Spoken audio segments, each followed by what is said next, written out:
रोहा कोलाड राज्य मार्गावर संभे गावाच्या हद्दीत दोन दुचाकींची समोरासमोर जोरदार धडक होऊन दोन्ही चालकांचा जागीच अंत झालाय.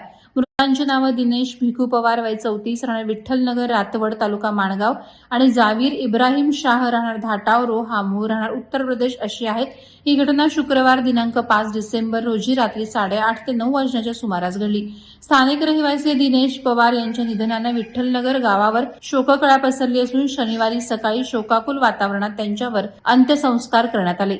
मिळालेल्या माहितीनुसार दिनेश पवार हे धाटाव एमआयडीसीतील एका कंपनीत ड्युटी आटपून आपल्या शाईन मोटरसायकलवरून विठ्ठलनगरला घरी परतत होते. त्याचवेळी कोलाडहून रोहाकडे स्कूटीवरून ट्रिपल सीट प्रवास करणारे जावीर शहा यांनी भरधाव वेगाने येऊन दिनेश यांच्या मोटरसायकलला समोरासमोर धडक दिली.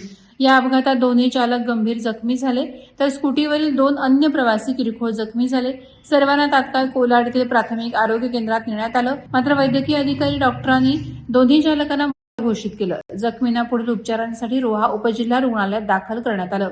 अपघाताची बातमी समजताच विठ्ठलनगरसह आजूबाजूच्या गावातील सुमारे 350 ते 400 नागरिकांनी कोलाड प्राथमिक आरोग्य केंद्रात धाव घेतली आणि सदर अपघातातील दोषींवर कारवाई करण्याची मागणी प्रशासनाकडे केली.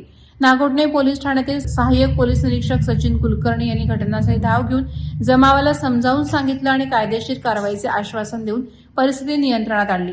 या प्रकरणी कोलाड पोलीस ठाण्यात अपघाताचा गुन्हा दाखल करण्यात आला असून तपास सहाय्यक पोलीस निरीक्षक सचिन कुलकर्णी यांच्या मार्गदर्शनाखाली पोलीस उपनिरीक्षक सूर्यकांत भोजकर हे करत आहेत.